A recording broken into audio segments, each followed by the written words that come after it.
what is truth, what is not, and more importantly, who is disseminating this news. So, for journalists and editors here, promoting self-regulation with the content code, I mean, that should be the Bible, and it should be disseminated, not just among media practitioners, but I think to all Malaysians who know their rights, what can be done, what cannot be done, and self-regulation is a big part that plays in the content code and how we conduct ourselves online. And with that, we move on to our first panel discussion. So roll up your sleeves, it's going to get a little exciting as we discuss Media Mavericks, discussing what's new in news. So in our first panel session, let's welcome our moderator with more than 10 years serving the news desks of Astro and NTV7. Here's former journalist, producer, news anchor, and now she's trainer, entrepreneur, and full-time mommy. I don't know how she does it. Put your hands together for Sheahnee, Iman. Thanks, Naz. Thanks so much, ladies and gentlemen, for having me today. And I'm so happy and excited actually to have Dr. Joanne on my panel after this, because that was a very interesting presentation, was it not? And I have a lot of questions to ask her about that. I'm sure you do too, so not to worry. After our panel session, we'll also open up to Q&A from the audience, okay? So journalists, get your questions ready because the mics will be yours to ask later. Now, in this session, we'll be hearing about Media Mavericks, discussing what's new in news. We'll look into how the landscape has changed. I think Prof and Dr. Joanne have already shared quite a bit on that. How social media has played a role in that evolution. How with new media, misinformation, disinformation, and hate speech are all new challenges the consumer has to navigate, and the mainstream media has an increasingly important role to manage. How sensationalism and clickbait comes with that territory, with even mainstream media falling for it sometimes. And finally, we'll take a look into the future, what media might look like over the next decade or more. So let's run this through very quickly. Manvir, popularly known as Manvir Sports Guru, at least that's how I remember him, has been involved in the sports and broadcast industry in Malaysia for nearly 2 decades. As part of the pioneer batch who joined Astro and also Astro Radio, he has gone on to boost his influential portfolio with stints at NTV7, where I met him, the BBC, and Radio France. At The Vibes, Manvir hosts Healthcare Today with Manvir Victor, a podcast with listeners in over 15 countries, from as far as UK to South Africa, as well as The Artisans with Datuk Kamil Othman. So that's Manvir. Nazri Noran has over 2 decades of experience in the radio industry, beginning his career at Astro Radio in 2001. And while there, his work has garnered awards and set records in the Malaysia Book of Records. He's also consulted in the Indonesian radio industry for a decade, launching new stations there.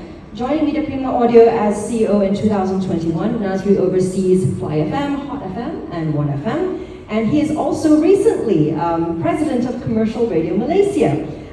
So that makes him a very much sought-after authority for insights into the radio industry, where he has earned accolades like the Lifetime Achievement of the Year at the Malaysia Prestigious Industry Awards 2021, Media Icon of the Year 2022, and the Bumiputera Business Excellence Awards. Next up, Sharaad. Now, no stranger to all of us. He's a familiar voice on BFM 89.9, where he serves as editorial strategist and anchor. A media practitioner with experience in TV and radio broadcasting, Sharaad holds a master's degree in sociology from the National University of Singapore and is also an honorary fellow with the University of Nottingham, Malaysia. In 2006, he was awarded the Nippon Foundation's Asian Public Intellectual Fellowship. He is a passionate commentator on local politics and has also contributed a chapter to Elections and Democracy in Malaysia, a scholarly study of the Malaysian electoral system.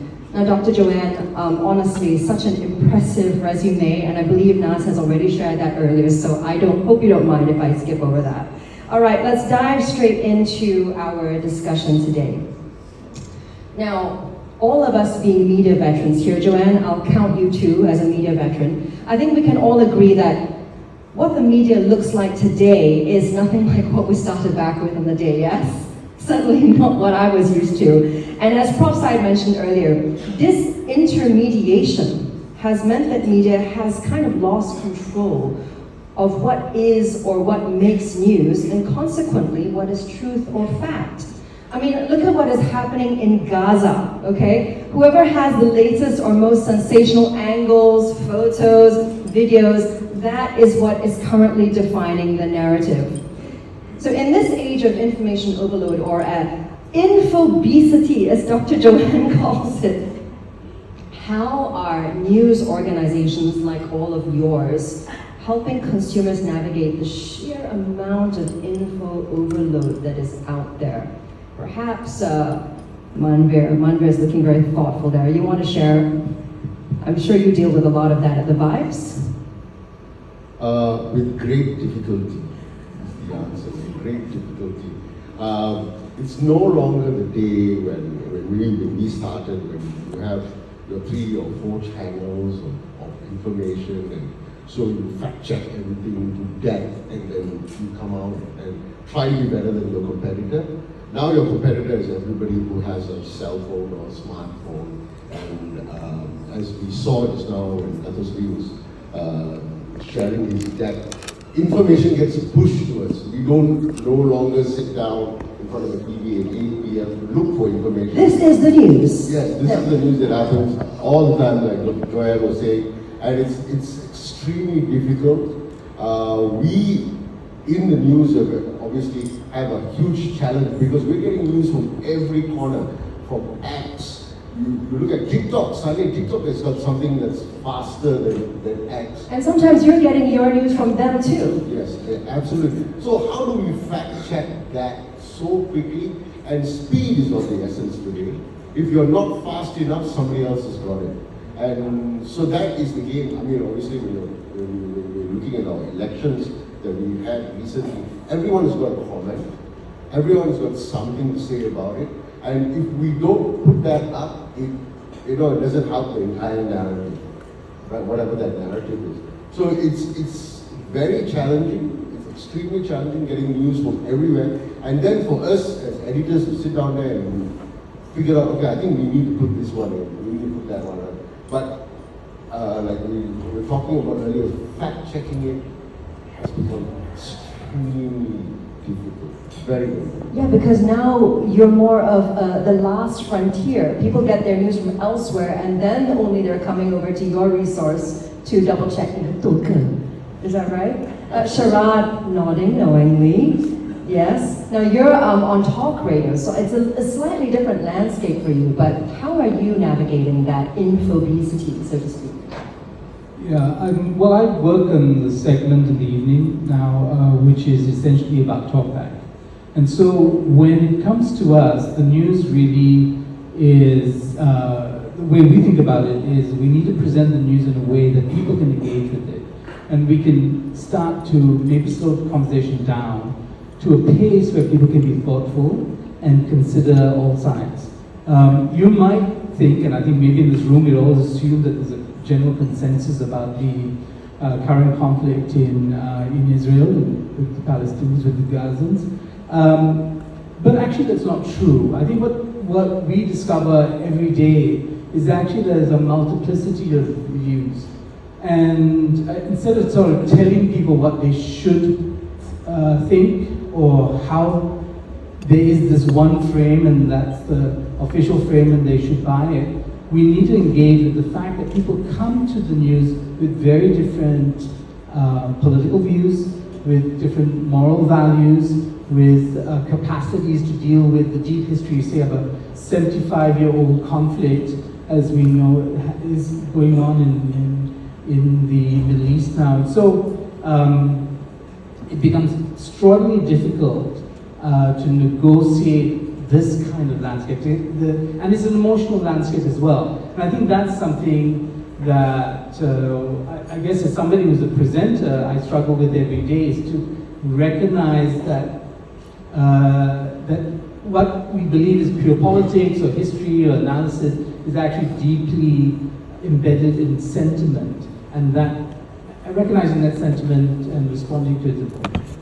And I think the common thing between the Vibes as well as BFM is that at least you are able to engage directly with your consumer. It's slightly different, I guess, when you're talking about Media Prima Audio, where it's basically, I think, closer to what we recognize as traditional media, where the news is being actually read to the listener.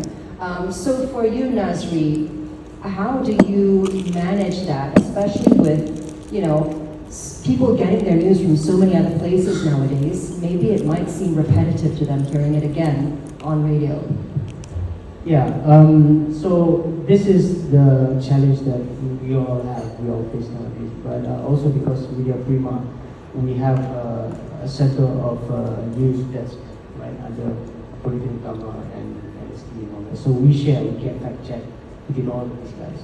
So what happens is my team now have to find a way of how to create a different type of angle, so that definitely we're going to be losing to the social media because that gets out first, right? Now, how do we get people?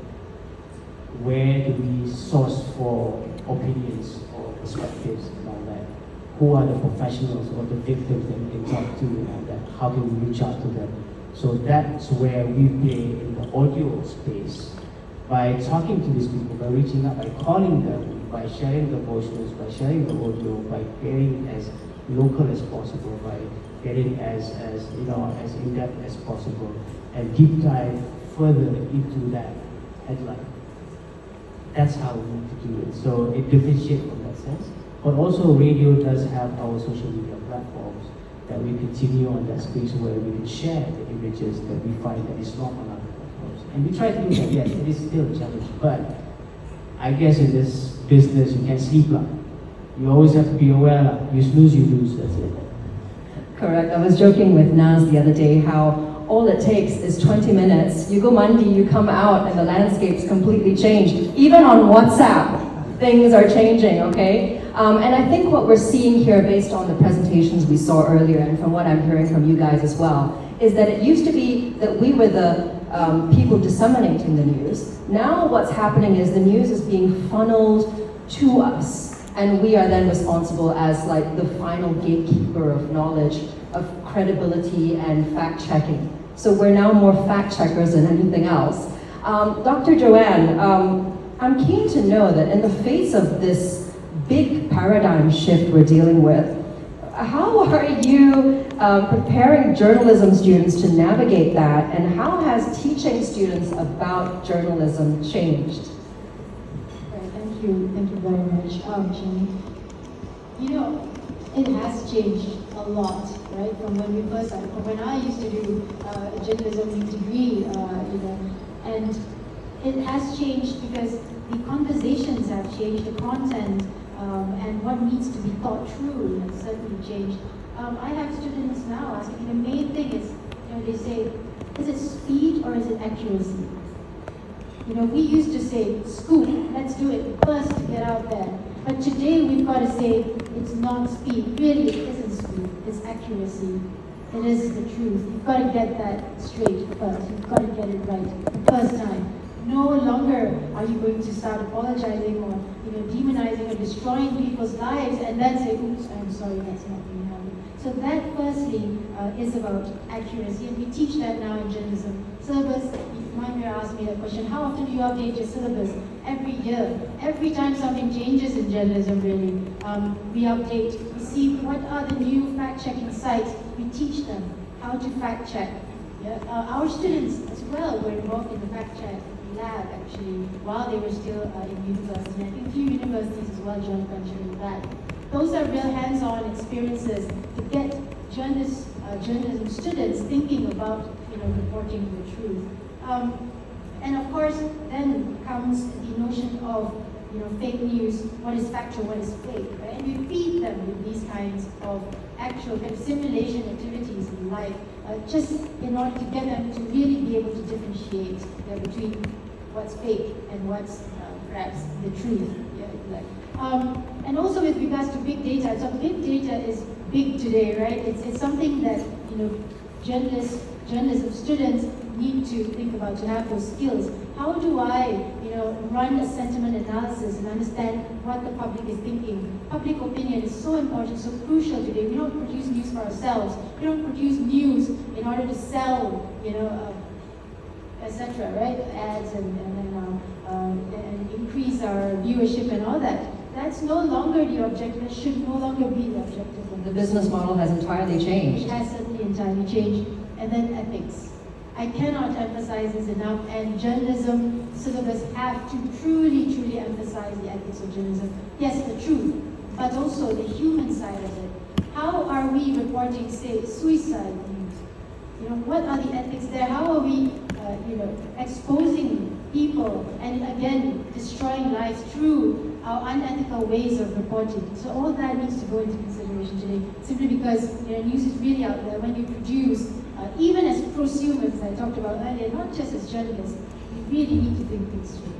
I'm feeling like I have to go back and upskill myself as a journalist, honestly. Like, we have to train ourselves in social media and all of this other kind of stuff as well. But this is a very good starting point to dive deeper into the other things I want to discuss. Yes, we have moved from the first frontier, news dissemination, to the last frontier, where we now are, everything is about facts, accuracy, ethics, as since we are the last source of information, credible information for the user.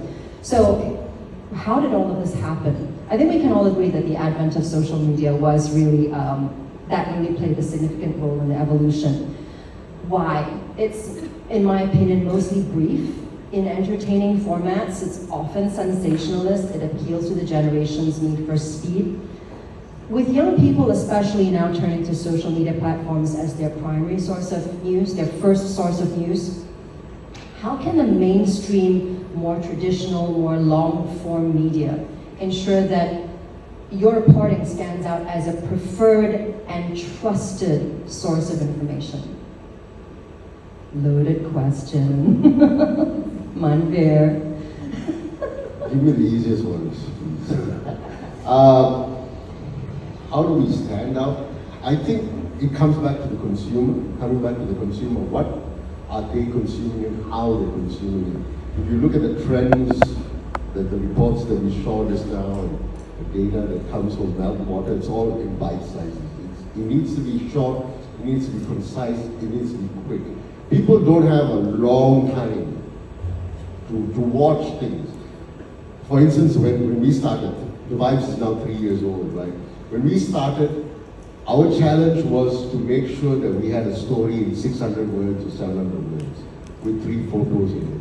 And that is what we wanted to because of the audience that we wanted to attract.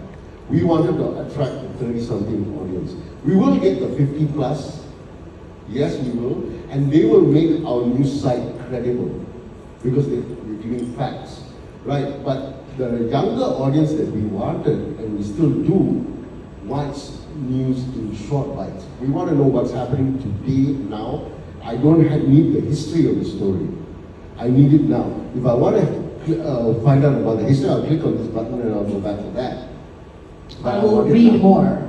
Yes, you read more. So it's the way that they consume it. And obviously, if you look at the stats just now, you were sharing 50, 70+% is on WhatsApp. So it's our communities that you send me a story and I think this is relevant, I'll put it on my WhatsApp groups. And we did testing when the Vibes came up, when we set up, it was COVID, right? In the thick in COVID 2020. So you can't meet people, you can't go out. So everyone is sitting down at home, they're consuming news. And we were testing stuff constantly on a daily basis. What do people read? What kind of headlines do they look at? What kind of photos do they look at? What kind of fonts do they like? And we are just creating this for the consumer. So we know, with digital, obviously, we know who we are touching, who's reading it, how many people are sharing it, who are they sharing it with. All of this data is now available that 20 years ago, even 10 years ago, it was not available. Last time, you off-stone the news at 10 p.m. and then you go and sleep. Because there's nothing you can do about it. Exactly. It's run to print. Now it's constantly been doing that. You can do it every time. And the advantage or disadvantage with making a mistake is you can fix it immediately. True. Yeah. I can attribute a quote to you and then I say it's not you, it's Nazri. So you understand? So I can make those changes immediately. And so the fact checking is constant. You know, we will always be having stories go up and then we'll call one of the editors and say, bro, that one's wrong. You got to change that. And you go, oh, okay, we'll change that. so that the next reader, the person who's reading it next, or when you share it next, it's already been updated. That happens now constantly, and I think it happens with everyone. That's the norm. That's your advantage though. You can change things on the spot, but in radio, I think once you say it, it's out there forever, right? People are recording, screen grabbing, you know. Sharaad, you are in a more long form type of media, talk radio. Do you find that with the young now using such bite-sized pieces to get their info that it is harder for you to manage this type of long form media? No, I don't think there's a real generational gap there. I think where it is, and I think this is the experience of BFM, is that our digital platform is completely separate from what we do on radio, and the approach is to be very different with those who consume news and political news via Instagram or TikTok. And in fact, many of the people who consume us on those platforms don't even know we're a radio station. I think, and I want to strike a slightly discordant note here, if that's possible, which is that I kind of disagree with this idea that somehow facts rule. I just don't think it's true of my experience as a journalist. I think sentiment rules, and sentiment is very stubborn, even in the face of facts. So you can fact check all you like. And I think this is what we as professionals cling to, and what the regulators will cling to, that somehow everybody is going to Sabananya. And I would contest the idea that there are many people rushing to fact check what they've read. In fact, people have very strong frameworks in which they understand the world, and that's harder to move. And it doesn't move too fast. It might, with some people, they might be, oh, I didn't know this. But I think mostly it is a long-term commitment to a conversation about your framework that it really shifts the ground. Facts, I don't know. I'm very skeptical about this whole idea that facts and fact-checking is going, I mean, it sounds good on paper. I just don't know if it really works in the so-called real world. Actually, I'm really glad you brought that up, because if we think about ourselves, let's take the journalist out of us and think of us as users. We have this fixed framework of the world, right? And sometimes, because now there's news everywhere at your fingertips, we search for the news that confirms what we already believe. We search for facts that confirm what we already believe. And that is the problem, essentially. Nazri, again, you know, what you're dealing with in radio is a completely different ballgame. How are you navigating this, especially considering what Manvir and Sharaad have already shared?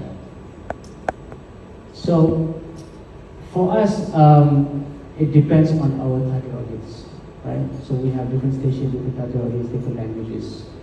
So we also base on data on what they want to consume. Short form, long form, and all that. So you can curate your content. I can curate my content, right?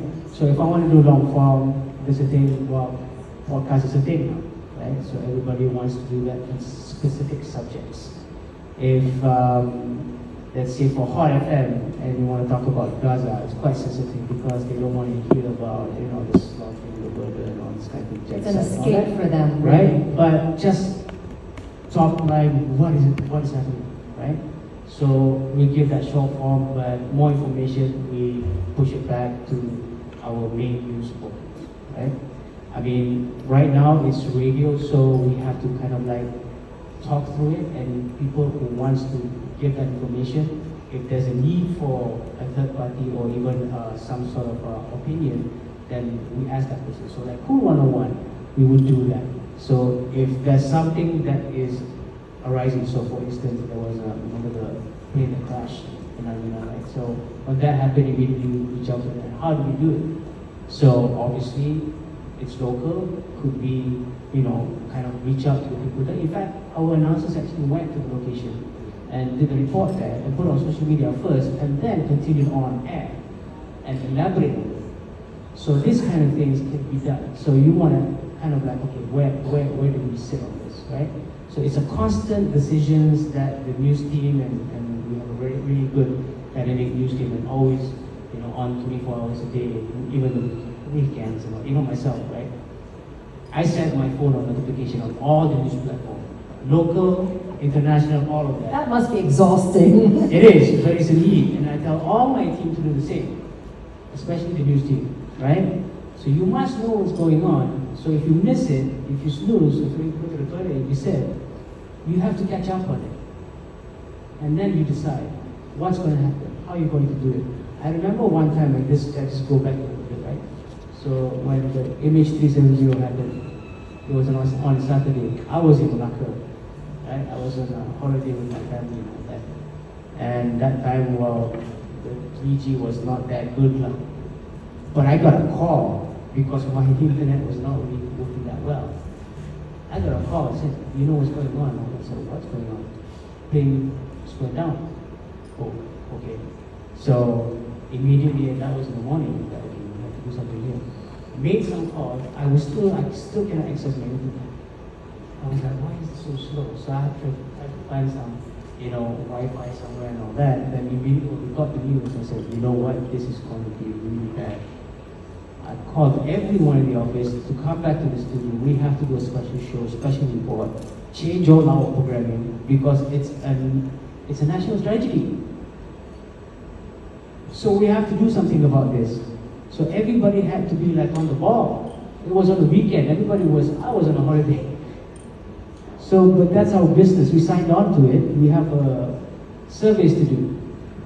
So, On call. On call. I dropped everything. I said, you know what, I'm sorry, I have to cancel this. I have to go back to KL. I have to go back to the office. I have to support my team. We have to, report what's going on about the national tragedy. And literally, the Sunday, we changed all our programming. We changed the music. We changed it. We update the situation. We dropped, like for station, like for younger station, you cannot like play really hype song when everybody's mourning or everybody's like really emotional. You have to be really sensitive about that. Right? Those are the things that's like happening behind the scenes, and unfortunately, it has to happen.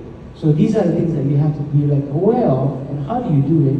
And because we are in a very subjective business, you kind of have to put your heart into it. And kind of like, okay, imagine if you were the victim, or if you were the user or the listener. And for us as radio, I don't want to say that, or call themselves as listeners, because we always communicate one-to-one person. So you have to imagine that. It's interesting listening to the perspectives from all of you because it makes me realize again that this jives very closely to what Joanne was saying just now, that all of this news is actually being funneled. Like, for example, how did people discover about MH370? It wasn't from the news first. It was from flight radar. Is that right? Flight radar. Just some dude, turned on his app, hey, this plane is suddenly not moving. So we media organizations have become reactionary. We're chasing the story rather than making the story. And I want to pick up, Dr. Joanne, on something that you mentioned in your slide earlier, how with all of these things that are happening, news organizations have had to curate their content, make it bite-sized, and give their users a chance or an option to read more or move on. Can you share a little bit more, based on what you've heard from our panelists, how this works? Is this the way things are going to be? Yes. This is the way it is. Indeed, it is the way things are going to be. I mean, that's reality. Our not lifespan, our attention span is certainly 30 seconds now. It has to be bite-sized. Everything is personalized, customized. That's what people want.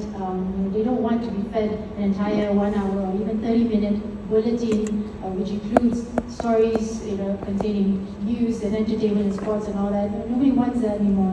They look for their own news, right? And that's what you have to provide to people. And like I said, because there is credibility in news organizations, you will continue to be sought after for that kind of news. And so this is something that needs to be done. So right now, the marketing game actually is on who can actually present themselves as the most credible, the most trustworthy source of news. Which brings me to this question. I know it's a little tricky for some of you, but I believe an increasing number of consumers look to social media for their news due to the idea that the mainstream media is a tool, sometimes of its owners, okay, and that it suffers from bias and partisan reporting. So in the interest of transparency, I'm a journalist, I was a journalist before, I know how this works. How much do owners currently still dictate content? How do you address the allegations of bias within your newsrooms? And what safeguards are in place to protect your editorial independence? Sharaad? I give you a break now, Manvir. Let Sharaad take the lead instead. I no longer work for another Christian, so that's a problem. Look, I work for a small, bespoke radio station, BFM, standalone. Malik Ali is the boss and represents shareholders. I don't think, and I kind of worked in the past, for Vincent Tan newspaper. I worked for any number of very rich people who are either connected to political parties or aligned with political parties. They might have agendas of their own, but they don't. I don't think they operate on a daily basis. I think we all know this.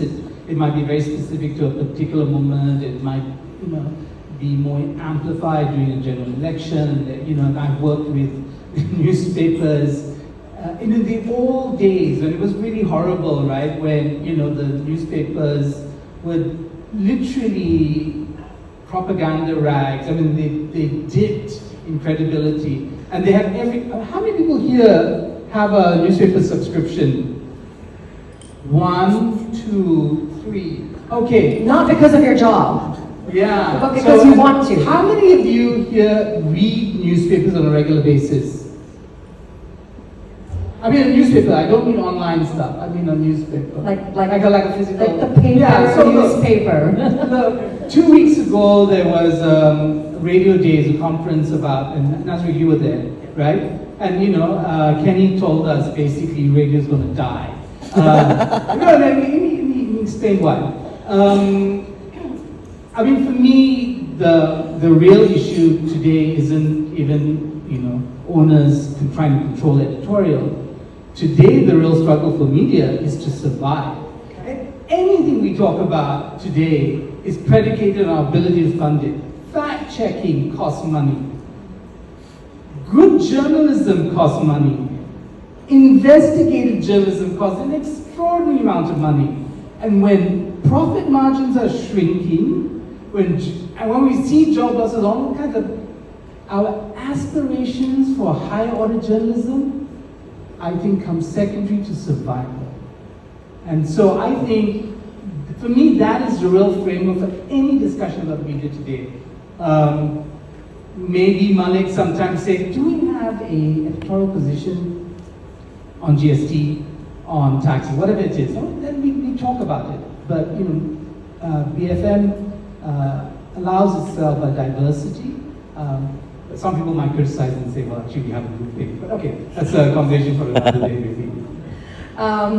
Manvir, do you want to take this? Do you think that in the interest of survival, owners are taking a more hands-off approach? Yes, thankfully. I'm very happy about that because I think traditionally media in Malaysia were owned by certain political parties or affiliated to political parties in the past. So they had that narrative. But over the past 10 years, I guess, they're mushrooming. So many of them, we are one of them. And so I don't do so much news. I'm not a news person, But the media business is like 40% maybe news and 60% is non-news. And non-news means your entertainment and your sports and everything else, your healthcare, everything else. That is what pays. And if we focus on the entire 100% of politics, nobody's going to read that. People are very tired of reading about politics, number one. And it's very divisive. Politics is very divisive. Where everything else we want to watch. We want to watch the AI of that, one of those girls out there that look like Kim Kardashian. But That's not credible. That's not credible. I'd rather have a Noran or Anderson Cooper or Sharaad giving me the news because I know, oh, that's Sharaad. It must be credible. Not something from AI, right? AI may pay the bills. Nazri may have something to say about that. But okay. He's next. Yes. Yeah, but you know, it's great to see that now because of all these other players in the market, now you have to survive. And being able to survive means you want the numbers. You want numbers of everything, entire pieces of pie of your content. It's not only politics, right? So I remember the days when we used to read news and the first 6 pages or 8 pages of the news is just all politics. And then the other 30 pages, now the other 30 pages are more important. So you're saying the free market now is dictating more of the content than an agenda as previously. Yes. Nazri, is this the case for you? Yes and no, because the thing is, you again, it's about who you're targeting, right? What type of news that you want to share and what your audience or your target audience want. So it is more like, you know, again, perspective, point of view. It's always that whatever news that come out, okay, what's your spin on this? What's your angle on this? What's the way that we would put it on radio on this angle, right? You want to go straight to the point where it's going to go serious, or you want to go emotional, or you want to go totally on a different point of view. I guess the same thing that occurs again going back to the my experience with MCMC 0, right? Of course, the headline is plane went down. How many casualties and all that. So where do we go? Apart from us changing the playlist and all that and being more like, okay, you know what, we should be more emotional on this. Let's talk to the family members who we know that was actually the human side. The human side of it. So it's always about the angle, perspective and all that, and how do we carry it, right? So you don't have to go straight to the point where the big headline is that that's the main news. Yeah, it's casualties, genocide, and all that. Okay, so what's your angle? And how you carry it, and that's the perspective. Dr. Joanne, do you want to add anything to that, or should I dive into the next part of our topic? Go ahead. But actually, I wanted to say that something came into my mind. Something that Hans Zimmerman mentioned, that you can't stay neutral on a moving train, and so because of that, this whole conversation about being unbiased and all that. How much of it really? I mean, you should be asking questions, of course. But this question came to my mind. Yeah, how much of it really is the case? In news media today, and are we really able to kind of detach? Which we should, but the real question is there really the need to sensationalize? Is that where we're really still going to find the revenue for media? Look, find your revenue elsewhere. I mean, you cannot compromise the news. No, of course you can, and it's done every day. The media is largely, in many parts of the world, unethical. They're chasing the dollar. I mean, you can say we should be, but what is actually happening is very different. Yeah. And I guess that's, in the end, the dichotomy between the academics of journalism and the business of journalism, right? It's a tough, very, very tough place to be in. And then you take out, you add in the regulators, then you have a triangle here. Goodness, we should all get in a room together and talk about this. Now, okay. I want to take this topic to misinformation, disinformation, and hate speech, because we can't run from this. Ultimately, that's what journalism is here for, to basically counter all that. Fake accounts on social media, misleading information, part and parcel now, I think, of the whole experience. What academic insights can you share on how these fake accounts work to intentionally spread disinformation? And how can we mitigate their influence? Right. I think it's important to look towards AI actually also to help with this. I mean, AI can be trained to identify the patterns of false information and how that's being circulated and disseminated, and identify where the cyber troopers are and so on, and shut these things down, right? Which also brings me back to the point of who is fact checking the fact checkers? Yeah, and so this could be that way because again, media organizations today, as Dr. Zul also mentioned, they are fact checking. That's a great positive step forward. But if they are fact checking themselves within their own rules and procedures, then aren't they just propagating their own ideology and being biased and so on as well with that process? So I believe it is about using AI to its advantage, big data journalism, getting AI to crunch those data to find patterns and to call out insider-truthers and disinformation. Big data journalism. I would love to hear a talk on that someday. Yeah, Medina? Yeah, big data journalism. Okay, now question for all of you. Those in the mainstream media, I think one of the biggest challenges that you face is combating misinformation and disinformation. If people are coming to you as a credible source to counter or at least get a balance to what they're picking up out there, what are the main challenges that you face and what strategies are you using that have shown promise in addressing that? Manvir. Wow.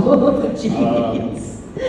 We always try to get every point of view.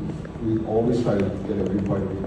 We hear a piece of news, we usually try to go to that source, ask them, and then if we print that, if we publish that, then we speak to somebody else and say, what's your point of view on this piece of news, right? Just to help drive, obviously, leadership, but also, again, comes back to our editorial stance, which is from every side. So we're talking to people. Perspectives. Yeah, perspective. What are your thoughts on this? What are your views on this? Because everyone has a different point of view on it. And we leave it to the reader, for us, to look at everything and then they decide on their own. They decide on their own. Obviously, sentiment comes into it, in how we put that news out there.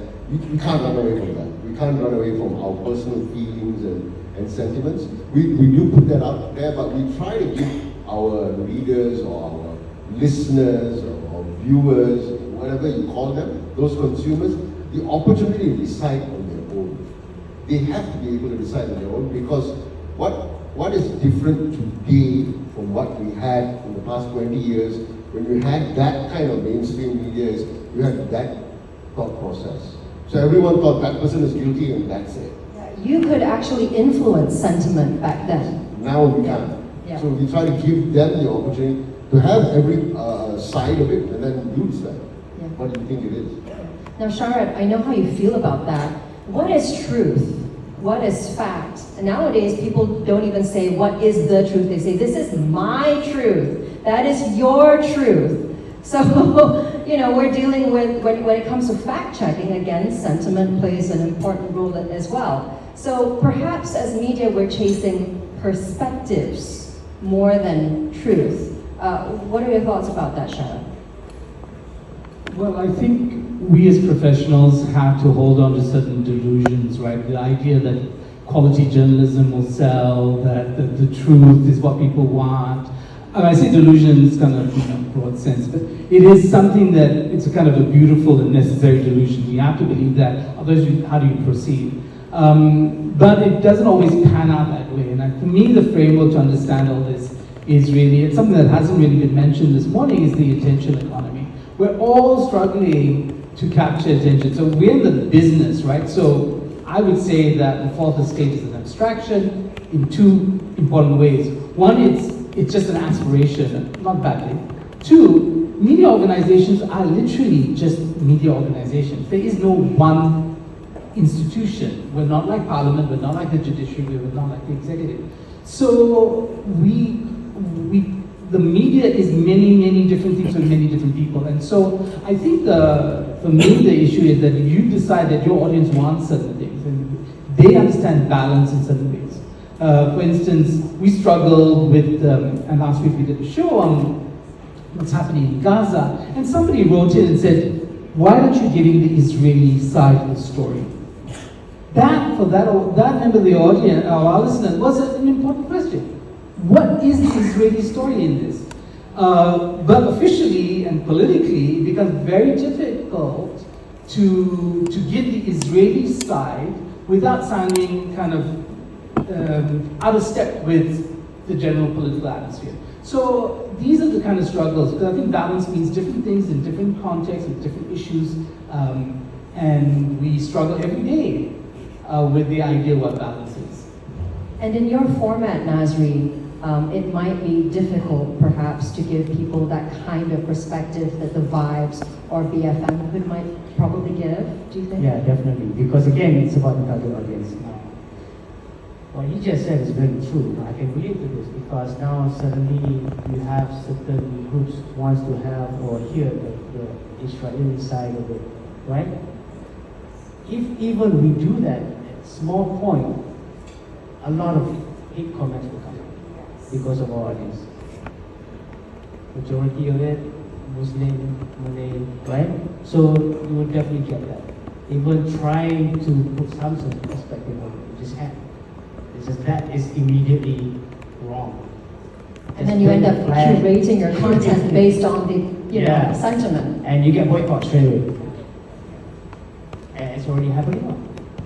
I've only got in the last 24 hours, 48 hours, a lot of companies, right, really want our help to kind of justify their products that they're not supporting the Israelis.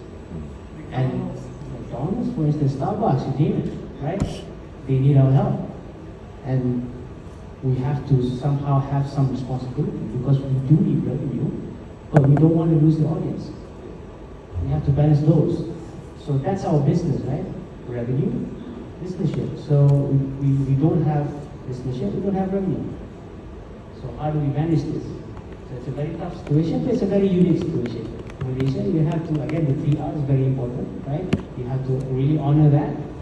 Because if you look at Indonesia, and I had some experience there, they are open to talk about their president. They can openly just critique their president without any issue. They can talk about sex. Well, that's after 9 o'clock. Yeah. They can advertise alcohol. Again, after 9 o'clock. So they're quite open in that sense, where majority is still Muslim, although they're not Muslim country. So different, right? So you have to look at how our audience can react. So you have to manage that. You cannot just simply just throw it out there because platform give you the vibes, but you're away with it, and you can steal the more hardcore, news portals. But radio station, how far can we go? You really need to understand your audience, right? I'm very interested actually in what you said about that, Nazri. You said, I mean, both Malaysia and Indonesia have Islam as an official religion, majority Muslim country as well. But you can get away with so much more over there. Is it because of regulation, or is it that we are more self-regulated or regulated than they are? Okay, again, I have a bit of experience. I get into quite a few troubles with MCMC as well. Some of the things that I've done, I won't highlight what it is.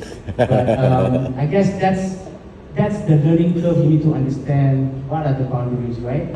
And because self-regulating is also important, because right now it's such an open platform where a teacher from some kampung over there didn't like what Joanne said this morning.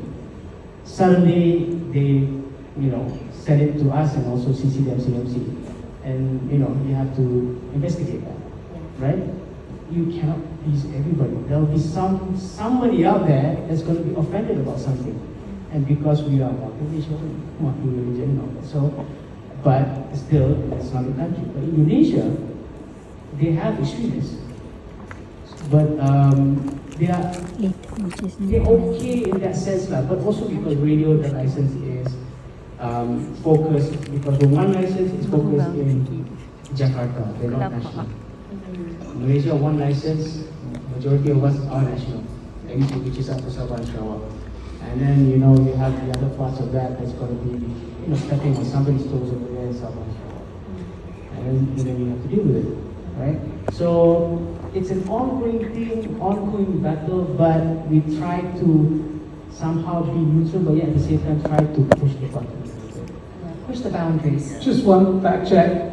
Indonesia has no official religion. It's a unitary state, it's a republic, it's a secular state. Pancasila maybe is just Muslim majority. It's just Muslim majority.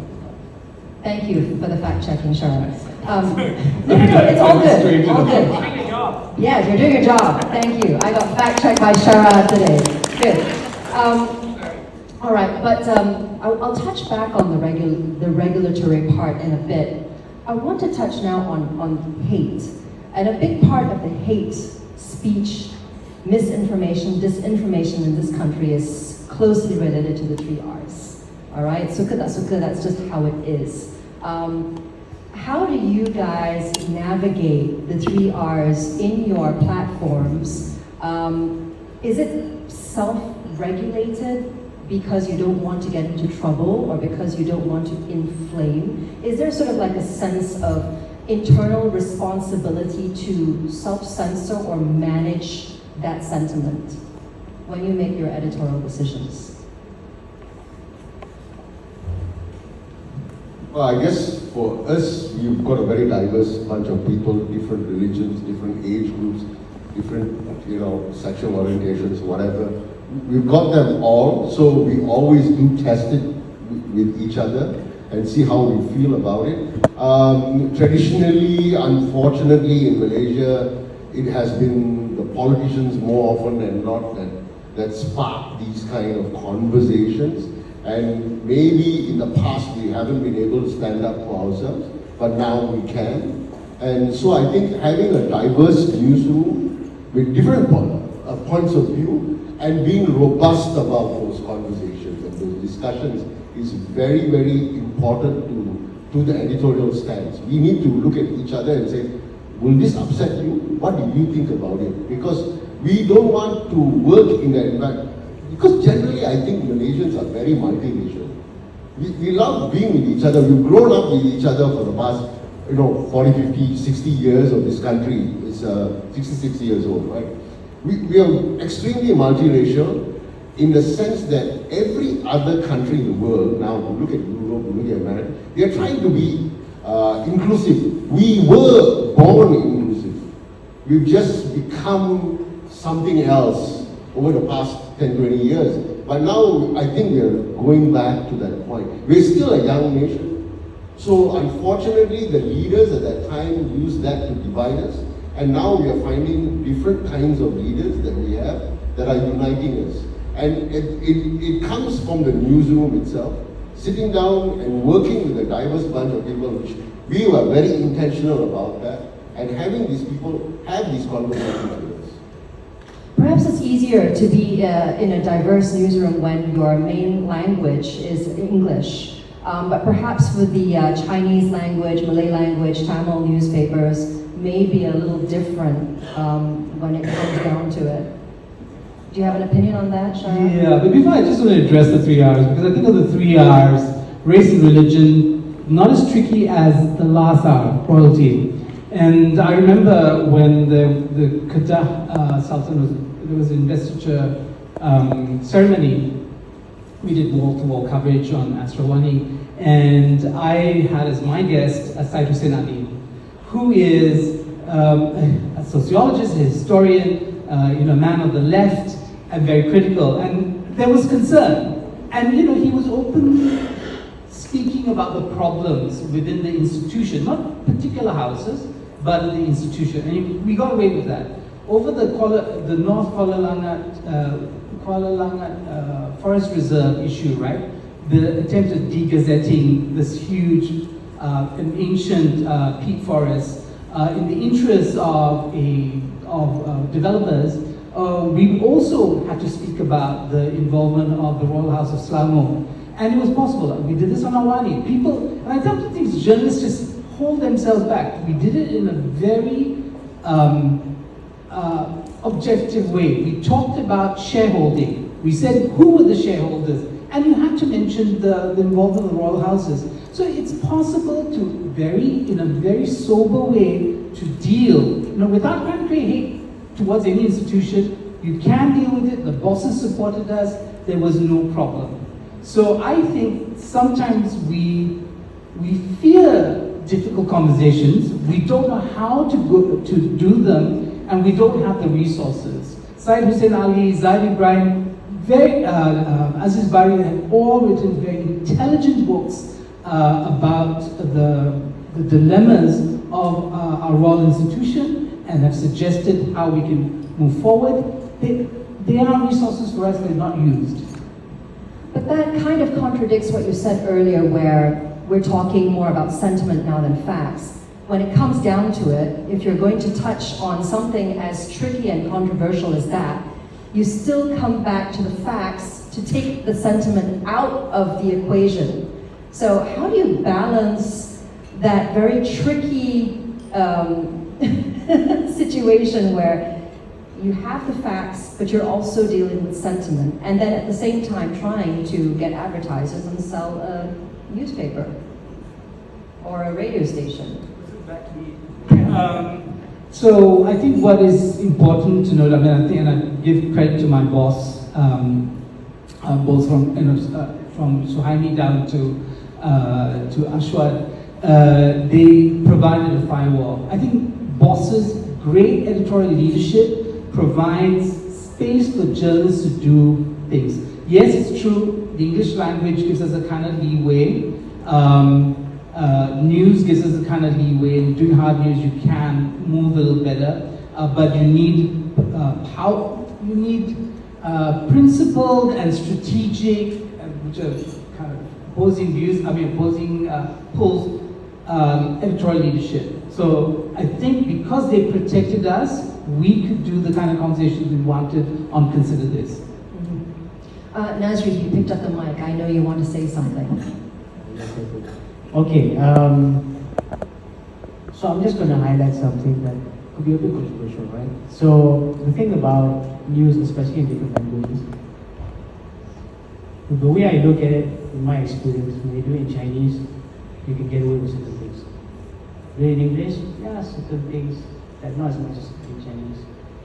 But in Malay, you got to be real in depth. You say the word wrong, they will pick it up. Yeah? So I always am really careful with the Malay news that comes up. Right? English certain things, yeah, you can, the words are so nice and all that, I can read. Malay, it is what it is. And it's easier to get a diverse newsroom when your publication or radio station is in the English language, but it's a lot harder when you come down to the language. You can't direct translate it. Yeah. You really have to look double. So I can credit to the Malay team, the Malay news team that actually, get to the job. Well, if they're taking anything from English, not only they have to fact check, they have to double check the translation. But exactly. Otherwise, it could be taken out of context, misconstrued, etc., etc., etc. Dr. Joanne, can I get the academic's point of view on this? How much of a role does a diverse newsroom, does the language format of the publication or media outlet influence the output, especially when it comes to sensitive things like the 3R, for example? Oh, wow, okay. So I think that it is certainly, it is language based. Yeah. So in that sense, it is easier for the English language to get away with things and etc. But at the end of the day, I think it is again down to regulations, yeah? And regulating it to the extent of ethics, I feel. But mainly, I think what's important is to say that regardless of the language, the news media, they do need that level of independence. We're not talking about being liberal and all that in that sense, but the media needs to be independent alongside the regulations that can be in place with regards to ethics and that's right. And in that way, I hope I've answered your question. Okay, which brings me to this very loaded question. Okay, this wasn't going to be easy, guys. You knew that. Okay, at a time when fake news is proliferating, particularly on social media, we can all agree that mainstream media has never played a more important role in disseminating information and facts. However, perception from media consumers has also often been marred by the view, especially now in the West and among conspiracy theorists, unfortunately, that the mainstream media isn't trustworthy or credible because it is controlled by the state by virtue of licensing and regulation. Now, Dr. Zul mentioned earlier that he is keen to find a medium pathway with media practitioners. How can regulators and the media achieve a better balance or partnership to bring consumers' trust back to the mainstream media?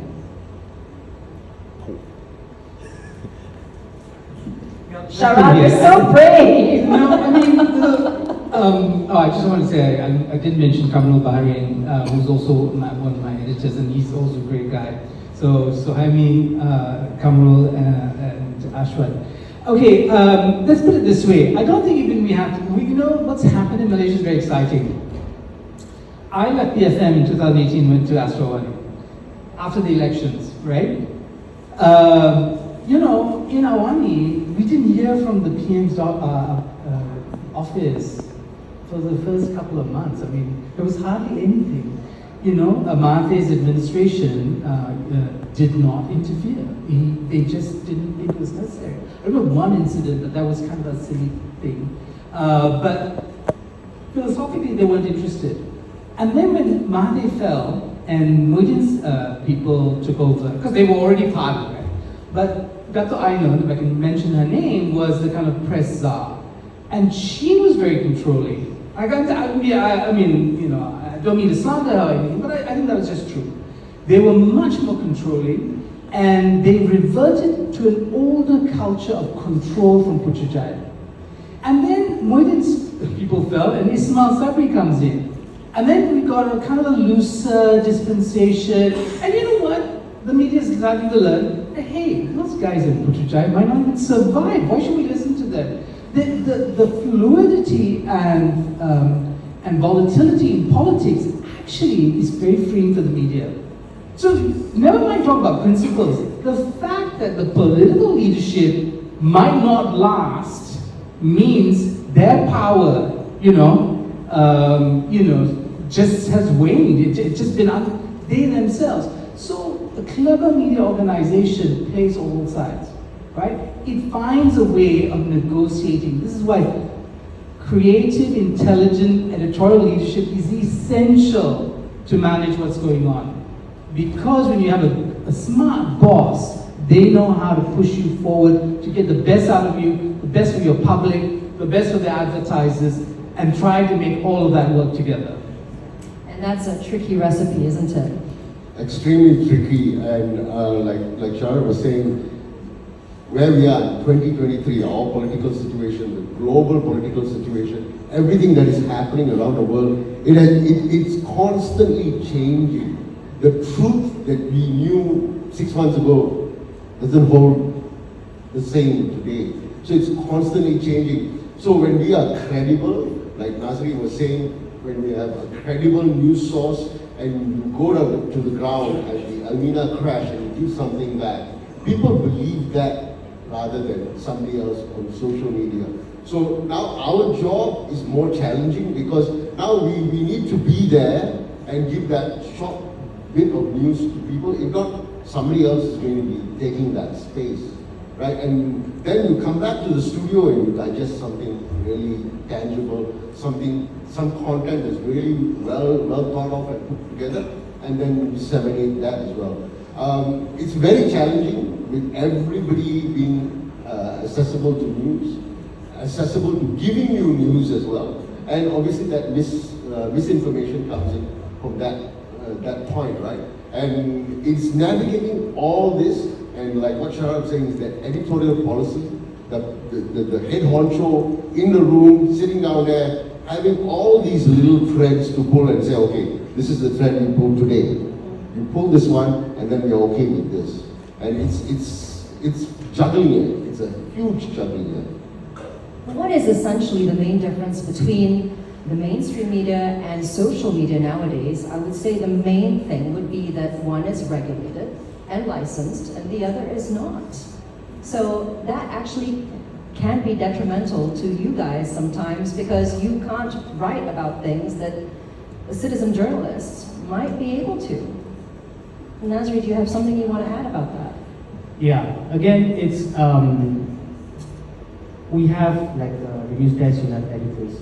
You need to create it for fact checking, right? Our radio is the content directors, apart from producer getting the juice and all that before it goes out, or get the announcers to say it, or the news reader to say it. The content directors have to approve it. So those are really important roles in the company that these guys have to, attend to. But it's also important that Media Prima, we have a news desk, which is the news color desk team. So we can share that news just to cross-check whether this is factual. So that helps a lot, right? And then we disseminate it to different channels, different languages and all that, right? So it's important to have that. So if nobody approves that, then it doesn't go on. Because then, hey, where did you get the source from and all that? But it's also important that the editors and the content directors, the higher levels, to have connections or networks with so you say politics, with the people at the office, the PMO office and all this kind of things, to really get in depth. Hey, what's going on here?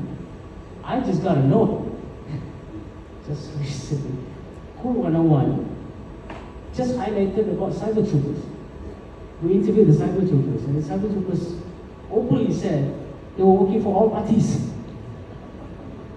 Oh, everybody was, what the hell is this? That's real. Everybody knows that. You don't know who it is. Now you know. The highest bidder. That's it, right? So these are the things. How much are you willing to go, right? So editors, content directors, but also important that you have that fact check with all the heads, but also networking for the people who are involved at certain levels to actually just go through and sweep everything. But when you actually put it down, of course, like our platform, Media Prima, TV, radio, print, digital, and all that. But every platform won't be releasing the same news, different angles. Political Dharma straight to the point, right? Radio will be a bit of different angle. This one will be, because then you got visual, but radio is all audio, so you got sound bites to play with and all that. So it's different. So that's how it comes down to. Now, we will open up the floor to Q&A, but before we do that, a thought. Yes, Dr. Joanne, you wanted to add something? Yeah, I really do. Yes, want to please. add something, actually. I mean, if it really is trust that you're after, then why limit it to regulators and the media? What about the people? That's the 5th P, right? Which leads to the 5 Cs. Okay, it's participatory. You mentioned citizen journalists. They can do so much. And, for me to trust somebody, I would like to be involved in it, right? Isn't that the idea? I would like to know that my comments, my voice is being heard as well. And again, eyewitnesses and so on and so forth. So work with the people, work with the rakyat, involve the community. I think then you will be able to gain trust in that manner as well. And here's an interesting thought, that perhaps the aspect of the media, the mainstream media being regulated, having to be licensed, do you think that that also lends some sort of credibility to the mainstream media? Like, oh, we're licensed, you're not, so therefore, you can count on us for that, like we are managed, we have to give the verified facts because we'll get into trouble if we don't. What do you think? I don't think being licensed is a huge difference. Because look at Malaysia, historically everybody was licensed and giving us wrong information. Right? Because there was the narrative. Now, everyone who's on social media, they've got a green screen behind them, they can talk about a lot of stuff, right? We are just deluded by so much of information. There's a deluge of them just coming at us, right? I don't think the licensing makes a huge difference. It comes back down to the editorial policy there. You can give me a license and I may not be working there, and the next person who comes in and will just go to hell in a handbasket. Again, it comes back to the editorial policy, the sentiment, the professionalism in that room. Because if the next person in charge just decides that I'm going to go for the money, and then, we have an audience, I'm just going to go for the money, and then the editorial stance totally changes, right? So I think it comes back down to the training, understanding what journalism is. It's a profession. You have a right and you have a responsibility to giving the right information rather than making money. And I think social media is important. It's a tool, but it depends on who's using that tool and for what purpose are they using that tool. Great. Do we have any questions from the audience? I mean, journalists, this is your chance. Okay, we have microphones at several places in the hall, so please do make your way to the microphone. We'd love to hear what you think. Walaikum salam. And good morning. It was very interesting to listen to all the speakers. Professor Joanne and the media person. It's interesting to listen to all these different elements that you mentioned. Credibility, trustworthy. But I think, what we are witnessing today, particularly what's happening in Palestine, I think the station may need to revise certain things and also to learn from what you are saying. Why am I saying this? Is because, I used to listen to CNN, BBC, CNBC, but I don't trust them anymore because what they are saying is actually, more towards what, who owns them, as compared to what's really happening in the field. So today I'm going for citizen journalism. I listened to Sean King. I look at what he actually said. So I think media in Malaysia should prepare yourself that one day we will have, more media educated consumers who would go for that rather than you. Because I think at one time, we do not listen to RTM for so long. But now, probably, I don't know, I've not done any research on that, okay? But I think this time in particular, it's going to change our, how we as your side as a media player, how you are going to actually do your work, and the audience, how we are going to actually view what's being, shown to us. So, I'm sure you have thoughts on that, because when I was sitting there listening, I said, wow, this is so ideal, very ideal thing. Yeah. Trustworthy, credibility, and yet, but not necessarily what's happening on the ground. Yes, I listened to Biden, lying to the whole world, and it was actually broadcast by, a station that we all look up to. Yeah. At least so far, not anymore. I mean, I have an excellent example that's happened overnight, which is the hospital bombing. Okay? Who has the narrative on that has control over the truth. So you have what the IDF has said, then you have what BBC has said, and then you have what the Gazans are saying on the ground, and then you have citizen journalists, particularly OSINT, the OSINT community. These are people in the security intelligence industry who actually studied the site using drone technology, satellite technology, and they are on Twitter giving you blow-by-blow facts on where they think this missile, rocket, or bomb came from. So I totally get where you're coming from. Can I ask the panelists what their thoughts are on this? Thank you. By the way, I'm Hamisa from Taylor's University. Thank you, Hamisa. Appreciate your question. Forgive me if I do not mention some. Thank you. Thank you so much. Thoughts? Well, it comes back to everyone in this room. 200 people have different points of view on where they get their news, and it comes up to sentiment, like you were saying earlier. I feel that maybe reading the New York Times is good to me. Maybe it's not for you. So I would use that as more credible. Like what she was saying just now, CNN has lost the plot probably, but some of the people on it, probably not. right? But CNN largely and BBC, so they used to be the things, the media that we looked at and said, CNN said this. Yeah, that must be the truth. That must be the truth. Yeah. No longer the case. The credibility has been lost, and to get it back is going to be difficult. But at the same time, we are now have those opportunities to see everybody else giving us that information. Now, for instance, just coming back to your example right now, if the Israeli military or the US military now turns around and says that was our equipment, this is how it actually happened. That was how the rockets went and whatever it was, right? Would you believe it? It comes back to your sentiment at that point. These facts that may be all right, but comes back to our sentiment at the end of the day and saying, no, I don't believe them. Because they're American or because they're Israeli or because they're from Gaza. I don't know, I don't believe them. Right? So how can mainstream media find that balance where we can be still referred or trusted as a credible source? Like, okay, this is what everyone else says, but I'm going to go back to this source, that's going to give me the full picture.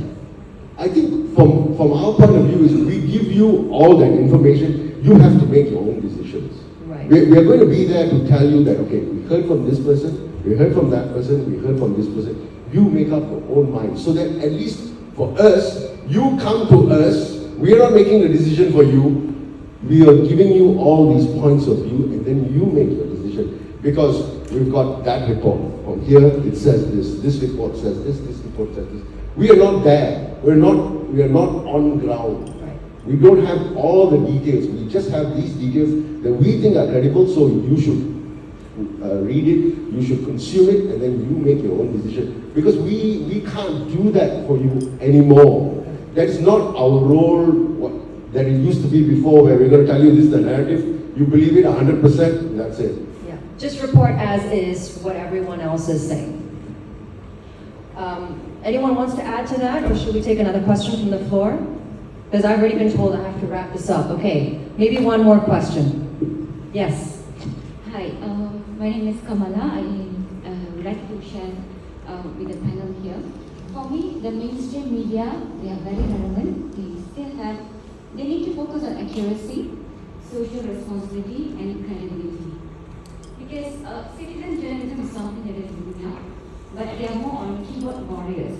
They just type news based on spur of the moment, based on their own based on their own judgment of things. But mainstream media, they have a structure, they have a framework, and they consider various aspects before even they, on air or publish any news.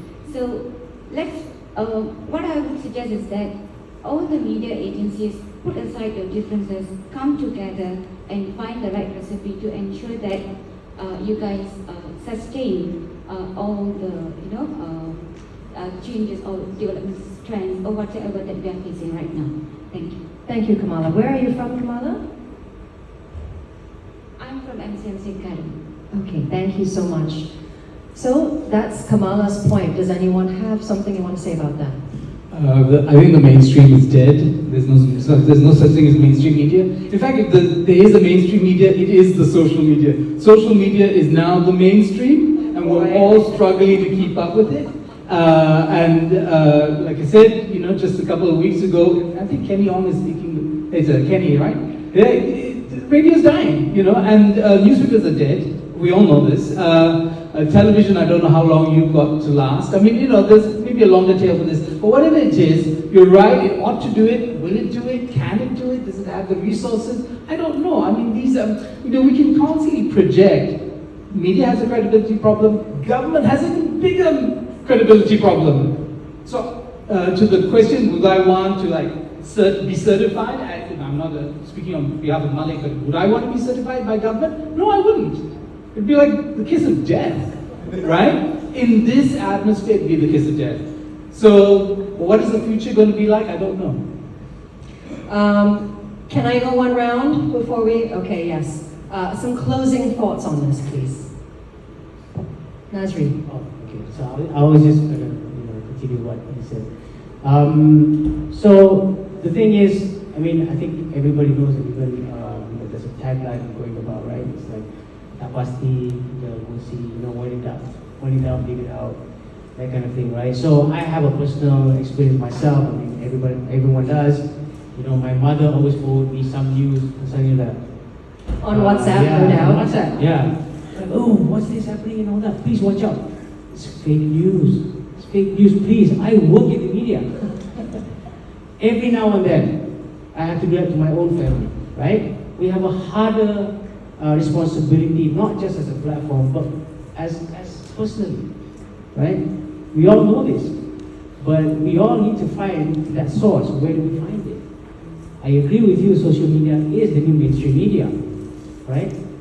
For me, being in this radio business, I don't want to call it as radio anymore. People perceive radio as it coming up from radio box. You have a radio box in your home. I don't think majority of us don't have it. But audio comes in a different platform now. It's on streaming and all that.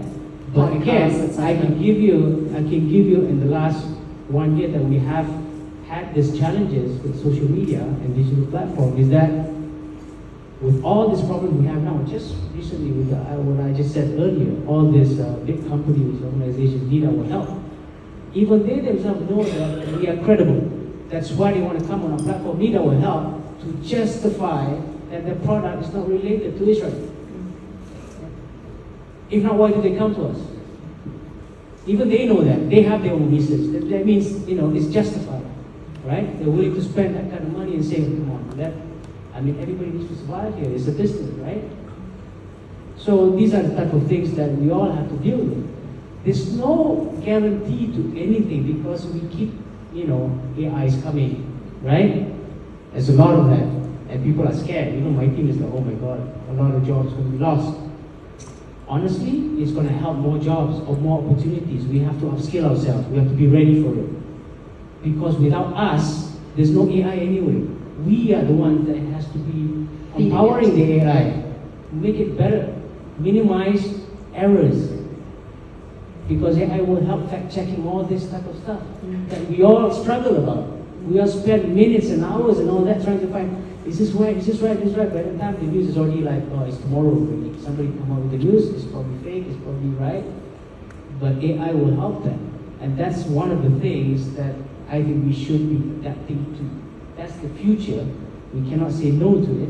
We have to embrace it. How do we do it? Everybody has to figure this out. Every company, every platform, every leader of the country have to figure that out. We all have to embrace it. What do we do with it? If we're going to use it and really maximize this to improve our business, then go for it. There's going to be a risk anyway. If you don't do it, it's going to be a risk too, because you're going to not have a company or a job to deal with it. So that's the bottom line. Last word, Joanne, but we'll have to keep it very brief. Will do. For me, it's the truth. It still comes back to that. And actually, Naz said this in his introduction. He said, "Is the truth the public's best interest?" Who are we to decide, right? We just need to propagate that, to release, to disseminate facts, as you mentioned, and the public decides. Absolutely. News media needs to continue doing that, and indeed to embrace, all the fact checking using AI and so on. But really to work hand in hand with the public, with the rakyat.